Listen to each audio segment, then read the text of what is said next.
Hey, YouTube buddies.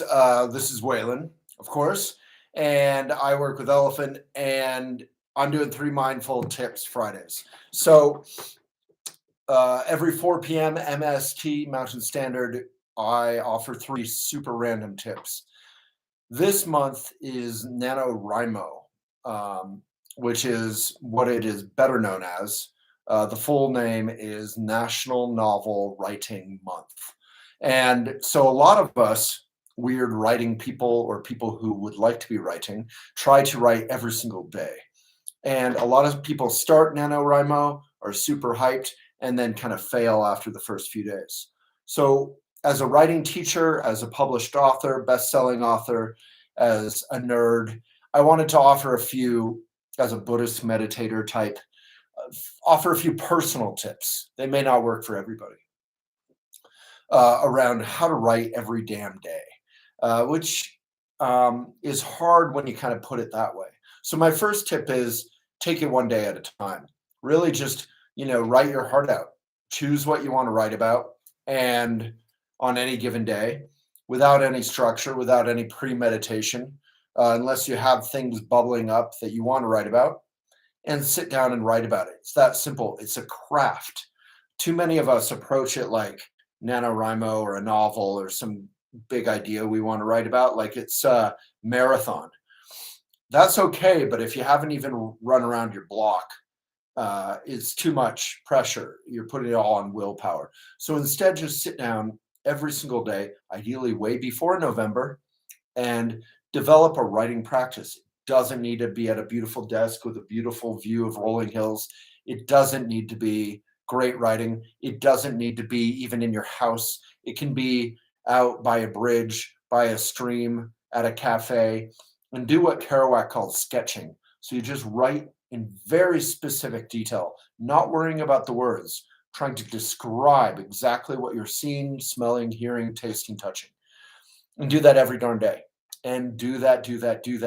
And then by the time National Novel Writing Month comes, it's here, it's November 4th, you'll have an ease with your voice. So we teach all that in elephantjournal.com/academy. You can feel free to join. We are rebuilding this brand new YouTube following channel. We have a huge channel over for Elephant, but we couldn't monetize that, so we're doing a new one here. So this video, I'm basically talking to nobody. My beautiful, lovely best friend doggy died last year, so I'm literally in a house by myself talking to myself, but that's okay. I'm going to be here every Friday. We're going to build up some community. If you watch this, if you get anything out of it, leave a comment and subscribe and share it with your friends. So daily writing practice, describe very specifically what you're seeing. What were my other tips? So number 2, permaculture. I want to give mindful tips all around the map. So they'll be around totally different subjects. So permaculture for dummies like myself. Permaculture is kind of the art of relating to nature in an appropriate, mindful way that often uses less water. People who farm use it, people who garden use it, anyone who cares about the planet. Check it out, permaculture. It's super interesting stuff. So one of my friends, Laura Ruby, many years ago, would help me buy like local climate appropriate flowering trees, fruiting, so that the birds, the animals could get a lot out of them. That's a permaculture principle, not just ornamental, but they actually help. So this is an apple tree I planted many years ago with her, and it's getting quite big and beautiful. And I get to see birds having a good time, squirrels all the time. So the permaculture tip is, yesterday here it snowed. We had our first snow in Boulder, and there's now, today it's all melting, it's sunny, it's warm. There's tons of water runoff. We direct all of that water into sewage systems in the US. That's not all bad, but basically what we're doing is we're stealing water from the land. We have the land covered in cement, and then it all drains away.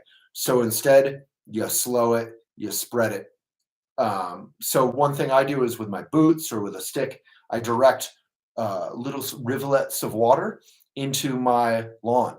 Ideally in permaculture, you would cut into the curb and let the water from the ditch, from what do you call it? The gutter, go into your lawn. But a lot of times it's polluted, and that's another issue. So anyway, just slow and spread. Keep that water. Turn your water off entirely, and plant stuff that doesn't need artificial sort of life support water. That's what I've done. I basically killed all my grass and non-native, non-appropriate species, and we put in tons of local Colorado kind of drought appropriate species. And it's a beautiful, rich environment to be in. And it actually is totally sustainable. Doesn't need water at all. I don't water it. I do save water from showers and that kind of thing, and I put it into the yard. So that's number two. Make little rivulets whenever it's draining out, and try to save water as you can. Number three, a radical Italian mindful tip known as espresso. So espresso is the art of, when you're in a rush, instead of getting coffee to go, which is undignified from an Italian perspective, which I love, you get it in an espresso cup and you drink it leaning on the bar in your silk suit, looking very dapper or beautiful. And you're not punishing your own health or the planet with a plastic line to go cup. So instead of rushing around with your coffee, which took 3,000 miles to get to you, a lot of labor, really enjoy that good cup of coffee. Have your espresso for here. It's very quick. It's lovely. That our to-go cup culture is basically what this tip is about, is something we should combat and avoid. Last night I got dinner at an author reading here in Boulder, and I asked for it all for here, and I asked if I could take it to go. Actually, my friend did. And then we had it in a for here container, took it across the street, returned it to the restaurant. It's all about developing relationships and being nice to our own health. We're not getting hot liquid and food in plastic in our tummy. And, for the planet, it's not single use. Single use plastic, we use it for 5 minutes and it's here forever being toxic. So that's 3 Mindful Tips Fridays. Feels awfully lonely. Love to get more people in here. Please help me out with comments, subscriptions, and sharing with your community. I'm Waylon Lewis at Elephant Journal, and hopefully this will flower, and I'll be here for a while. We'll see. Thank you so much.